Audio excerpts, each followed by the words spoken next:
So, I'm Mason the Brock Henderson. This is The People vs. OJ, American Crime Story Season 1, Episode 8, A Jury in Jail. I can't believe this actually happened. I know that I've been saying that this entire season, but this is an episode in particular where I honestly can't believe this actually happened.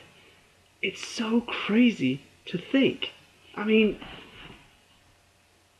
it opens really intense because all these people are like freaking out, and it's the jury. They're like, "I can't stand being in here. I'm going crazy." Blah blah blah, freaking out. And then it cuts back to eight months before, at the start of the trial. They're all checking in. They're all like, "Man, I've never been in a hotel this fancy before." And they're all like jumping around. They're happy, jumping on the bed. Like, ah.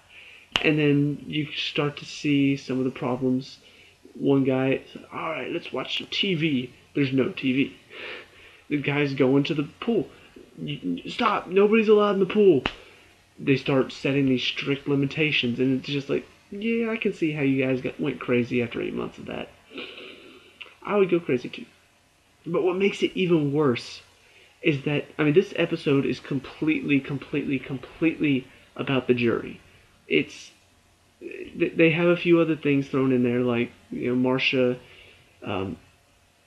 Marcia talking to Gil at first, and with Darden in the room, talking about how the glove was just a fiasco, and she's like, "It's okay, we still got DNA."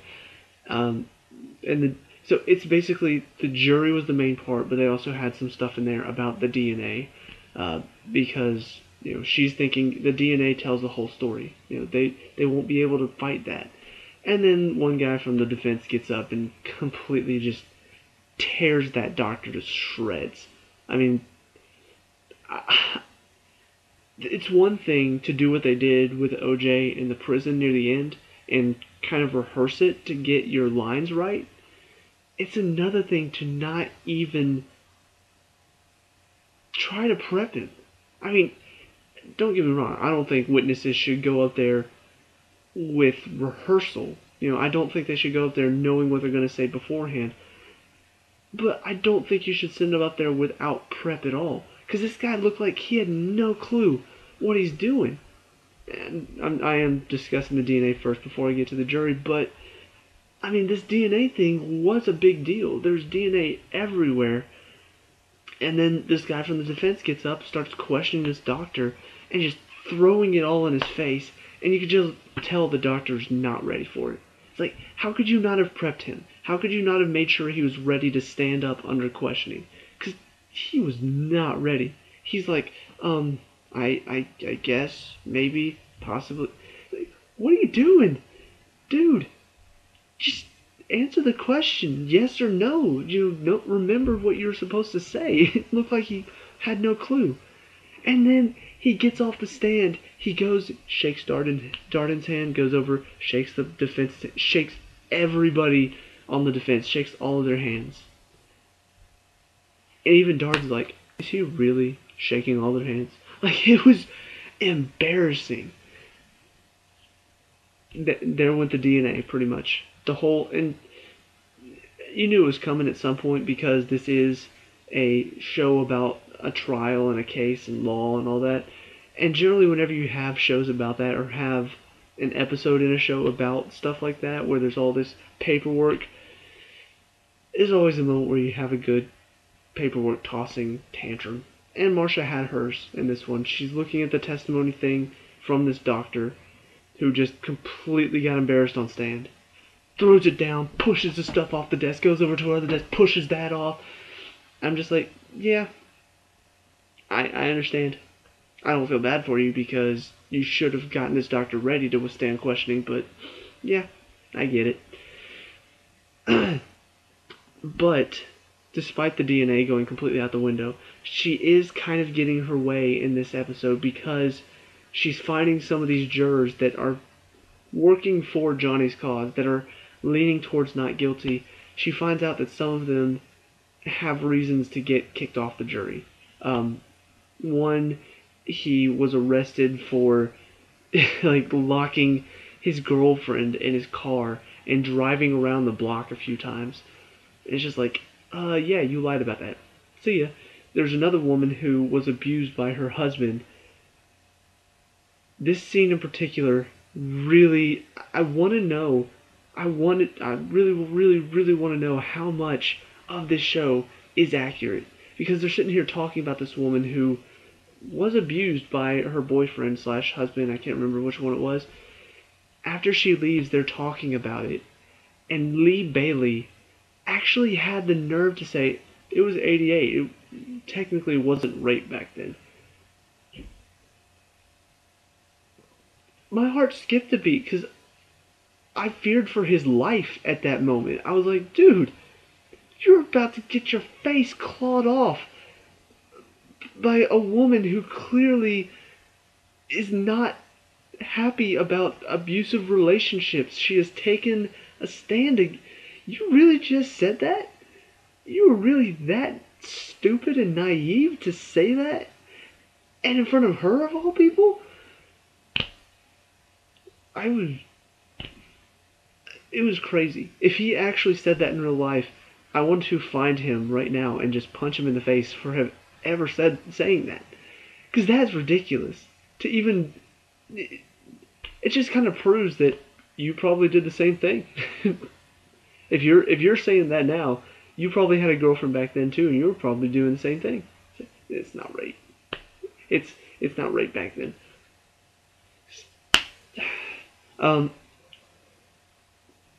So yeah, she starts getting some of these jurors removed, and at that point, Cochran realizes, oh, so that's what they're doing. They kind of has a few words with her. She, throws it back in his face, talking about how she's doing it for the truth. You said you're so for the truth. Well, the truth came out, and she has kind of a point because Cochran is really doing this case kind of in the shadows. He's not dealing with it head on.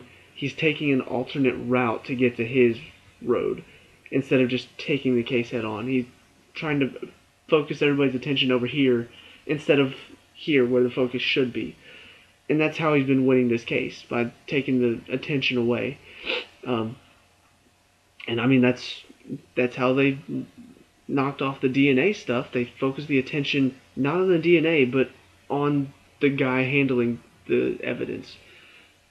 So you kind of get that, but at the same time, she's talking about how she just wants the truth, but it's very clear that she's also using her own tactics. Even though they're not as shady as Johnny's, she's still using some tactics that are not really focused on the case. Which at this point, you kind of have to, because the case is so far gone after the glove incident. Now the DNA's thrown out.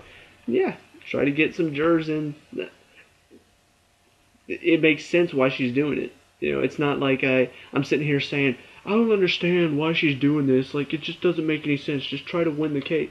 I get it. I understand her reasoning. I understand Johnny's reasoning for most of this. But it's just from the point of view of somebody who wants to trust the judicial system. Seeing this stuff makes me cringe. I'm just like, ugh. But a lot of, like, I ended up looking up some of this stuff later on in the episode. The juror revolt, the one lady going crazy. That stuff did happen. The one lady that, God, I just wanted to punch her. Because she's one of those women who clearly just wants attention. First she's claiming that the guards, put cameras in her room because there's a little beeping red light in front of her door. And even one of the guys, that are for, all these guards are just being racist.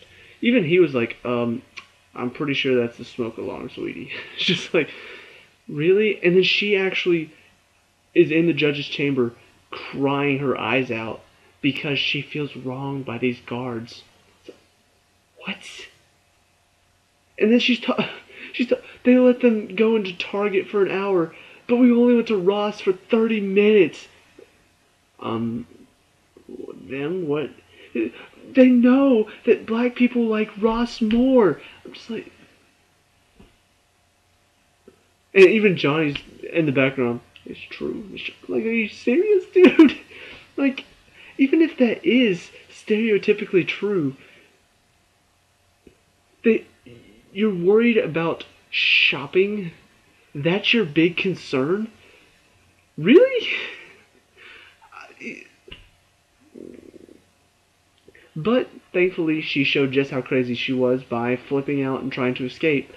Which one of the ladies that it was the main lady that actually started the revolt. And I actually read about her too in the article that I pulled up. It said that there was about a 50-year-old black woman who said, none of these guards are treating me that way, and if they did, I would handle it myself. I'm pretty sure that was her because they kind of focused in on her like she was the one who led this revolt.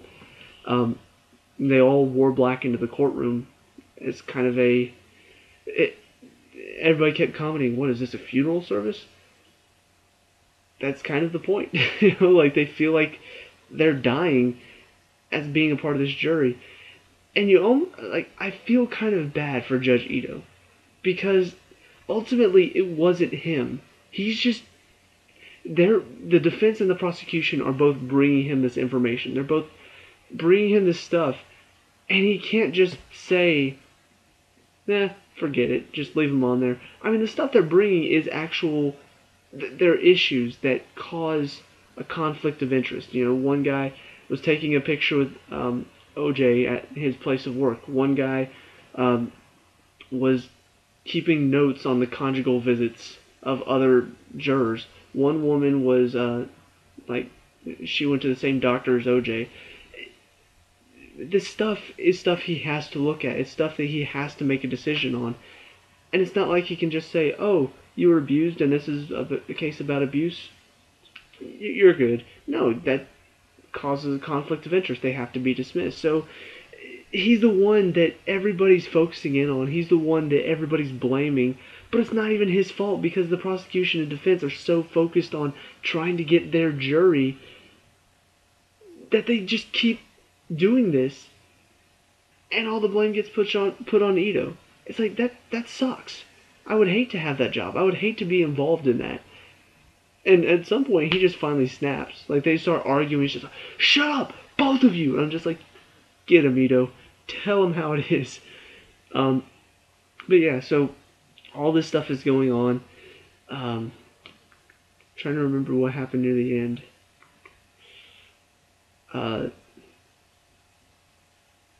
After all of this jury stuff, finally, I think it was Bailey that finally talked to Cochran and said, look, you got to stop, because this is going to end up in a mistrial, and if you go at this again in another trial, you're going to lose.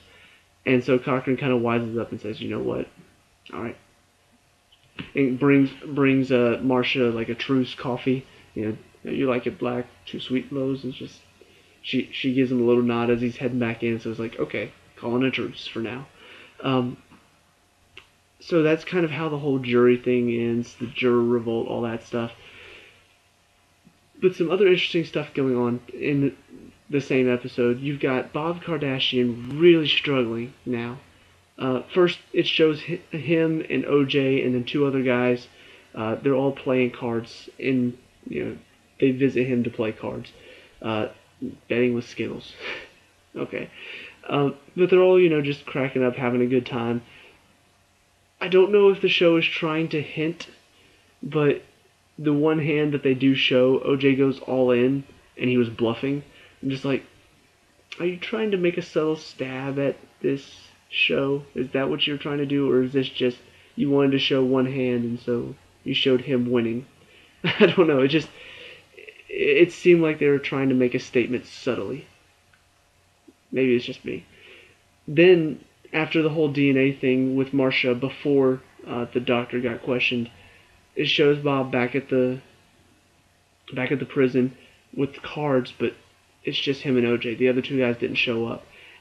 And he's like, OJ, they've been asking about the blood. Like, is this, how can you explain that? How can you explain Nicole's blood getting in the Bronco? He's just, I don't know, Bob.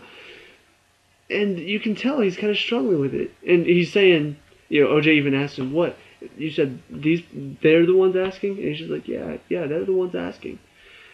You can tell he's not telling the truth. He's the one that wants to know. And later he goes and talks to Chris, his ex-wife. He's going to get the kids from her. And you can just see the pain on his face when he says, I think we're gonna get him off. And he just immediately starts breaking down and crying. He's like, he used to be my friend, and I used to know who he was, and now I don't know what he... It sucks. This whole case sucks in general.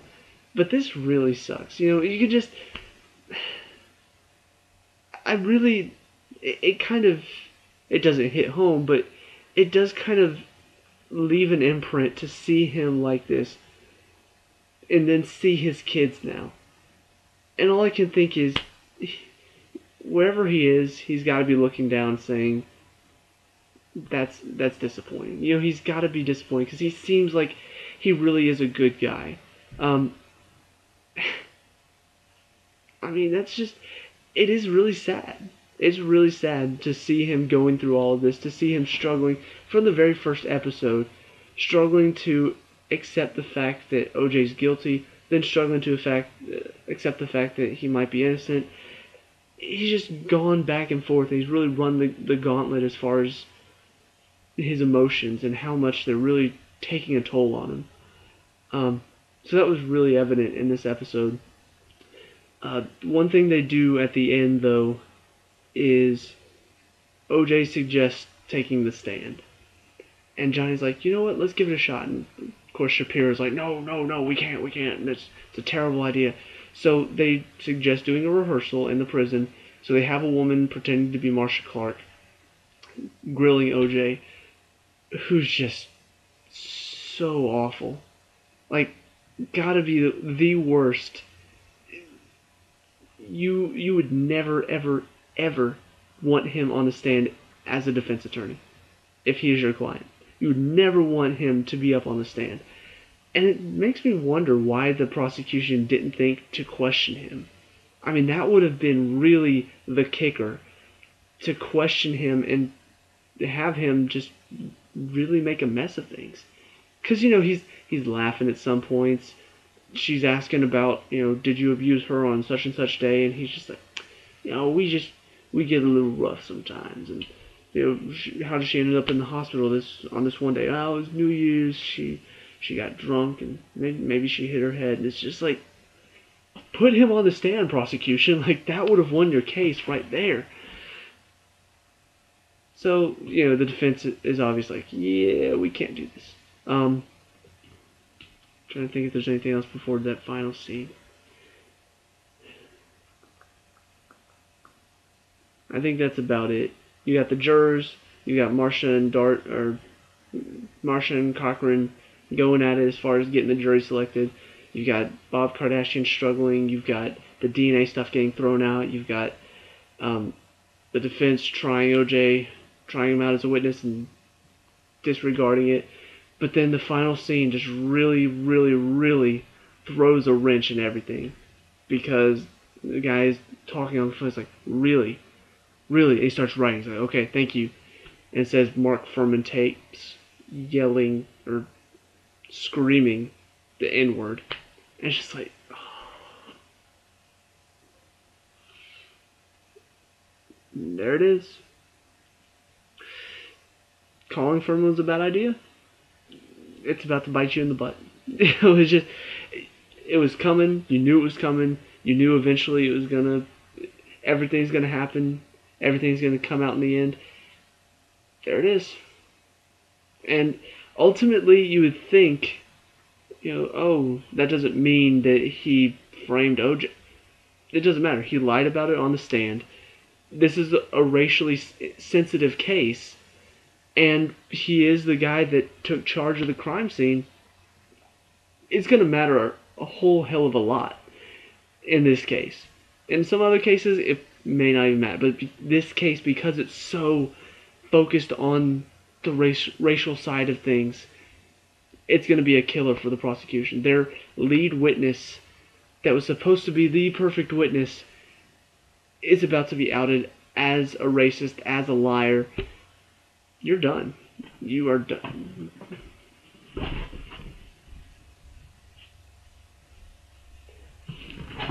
I'm so glad that I didn't accidentally throw it off the bed or something. But I mean, yeah, that's it. You throw in the towel, you're finished. So going forward, we have 2 episodes left. So I don't know how much more of the case we have left. From here, like we've already hit the two moments that I know about, the Bronco chase and the glove thing. I don't know how much is left after this. Like I said before, I haven't done research on this. I wanted to kind of go into it blind, so I didn't have an opinion. I didn't have a lot of information. So the only thing I've really been doing is looking up stuff to see, like the juror revolt. I wanted to see how accurate that was, and from what I read, it seemed pretty accurate.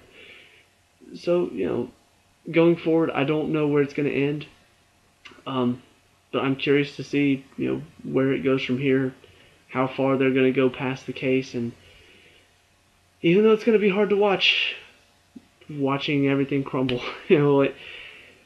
obviously the crumble has already started, but to see it all officially fall apart, and to see pretty much everybody that I've talked to has said, yeah, it was obvious he was guilty. It's going to be interesting to see if this Mark Furman thing is the moment where the jury just says, you know what, not guilty. I am curious if they're going to kind of show the instance that made the jury say not guilty. Because I'm sure they probably... I don't think the jury's allowed to talk about a case after the case. But it'll be interesting to see if they did talk to some of the people involved and got information from them. So, yeah, I'm excited to see where it's going, kind of. At the same time, I'm nervous, a little bit queasy thinking about it, but that's what the show's supposed to do. So, let me know what you think down in the comments below. Leave a like and subscribe for more American Crime Story, and I will see you at the next review. Peace out.